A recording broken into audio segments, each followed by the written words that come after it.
नमस्कार। आज जुलाई मास 11 तारिख शुक्रवार। आसंतु नजर पकाइबा आज दिनर गुरुत्वपूर्ण खबर उपरे। सेतिपई अनुरोध करिबी वीडियो को शेष पर्यंत देखिबा सहित वीडियो को लाइक करिवे, चैनल को सब्सक्राइब करिवे, जहा द्वारा आज दिनर गुरुत्वपूर्ण खबर आपण माने जानि परिबे। तो चलंतु डेरी न करी आजिर संपूर्ण खबर उपरे नजर पकाइबा। आजिर प्रथम खबर रहिछि आसुची घूर्णिबलय प्रबल वर्षिब वर्षा, पुणी सृष्टि हेबो घूर्णिबलय। आसंता 13 रु 15 तारिख पर्यंत वर्षार संभावना रही। आसंता 15 तारिख पर कमिब वर्षार विस्तृति। वर्तमान एक घूर्णिबलय झारखंड उपरे रही, जेउथिपई उत्तर ओडिशार विभिन्न स्थान में वर्षा संभावना रही।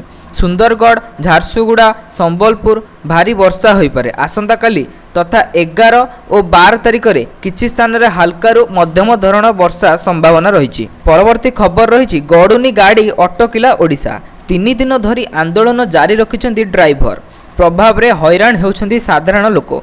गतकाली पेट्रोल अभाव आशंका पई टांकी रे लंबा लाइन लागिथिला। राज्य रे विभिन्न स्थान रे समान स्थिति आज मध्य देखिबाकू मिलिछि। अन्यपटे पेट्रोलियम डीलर संघ सह बैठक करिबा परे पेट्रोल अभाव नथिबा नै आश्वस्त करिछन्ति जोगाण मंत्री। संघ मध्य कहिछि एबे यथेष्ट पेट्रोल महजूद अछि, लोक भयभीत हुअन्तुनि।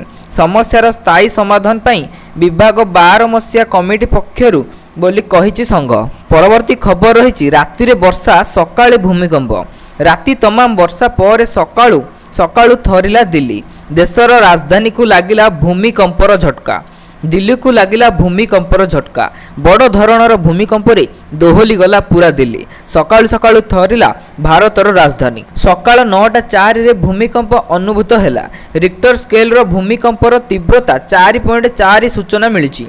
भूमिकंपर केन्द्रस्थल हरियाणार झाजर। परवर्ती खबर रही 6 दिन पई पाणीपाग अपडेट। 6 दिन पई पाणीपाग अपडेट करी प्रेस रिलीज जारी करछि आंचलिक पाणीपाग केन्द्र। मध्याह्न संध्या समय रे राज्य रे अनेक स्थान रे प्रबल वर्षा, घड़घड़ी सह काल बैशाखीर संभावना रही। तेणु विभिन्न जिला को येलो वार्निंग जारी करी ए समय सतर्क रहिबाकू परामर्श देछि पाणीपाग केन्द्र। परवर्ती खबर रही कड़न भितरे जाउछि पेट्रोल गाड़ी। सुरक्षा बलय भितरे जाउछि तेल टैंक। ड्राइवर संघ आंदोलन पई तेल गाड़ी को सुरक्षा देई नेउछि पुलिस। मयूरभंज बेतनटी और बड़साही अंचल रे विभिन्न टांकी को पुलिस सुरक्षा रे आसिला तेल टैंकर।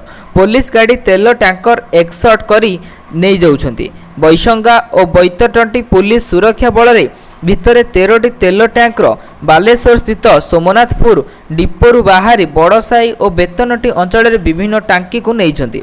आंदोलनर ड्राइवर तेल टैंकर रु अटकाउथिबारु पुलिस सुरक्षा भितर पेट्रोल पंप को आसिछंती तेल गाड़ी। परवर्ती खबर रही कृषि पई ओडिशा को मिलिला श्रेष्ठ पुरस्कार। पुणी श्रेष्ठ कृषि राज्य पुरस्कार पाइला ओडिशा। एग्रीकल्चर ट्यूबे ग्रुप द्वारा प्रतिष्ठित एग्रीकल्चर लीडरशिप पुरस्कार रे सम्मानित होइछि ओडिशा। कृषि क्षेत्र रे भारतर अग्रणी गणमाध्यम एग्रीकल्चर ट्यूडे ग्रुप द्वारा आयोजित 16तम एग्रीकल्चर लीडरशिप कन्वेक्टर रे एही पुरस्कार प्रदान करा जायछि। ओडिशार उपमुख्यमंत्री तथा कृषि और कृषक सशक्तिकरण मंत्री कनक वर्धन सिंहदेव और एही पुरस्कार को ग्रहण करछन्ति अन्य माने। नुआ दिल्ली रे एक भव्य कार्यक्रम रे केंद्र वाणिज्य और शिल्प मंत्री पीयूष गोयल एवं भारतर पूर्वतन मुख्यमंत्री बा विचारपति तथा पुरस्कार कमिटीर अध्यक्ष न्यायमूर्ति पी सत्यभामा एवं विशिष्ट अतिथि मानकर उपस्थिति रे एही सम्मान प्रदान कर जायछि। परवर्ती खबर रही सतर्क रुह 10 जिला।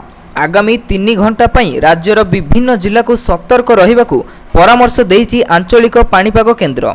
एपरिकी राज्यर 10 जिला को येलो वार्निंग मध्य जारी करिछि। एही 10 जिला गुड़िक हेउछि संबलपुर, बरगढ़, कलाहांडी, रायगड़ा, कंधमाल, बौद्ध, अनुगुल, देवगढ़, केन्दुझर और झारसुगुड़ा।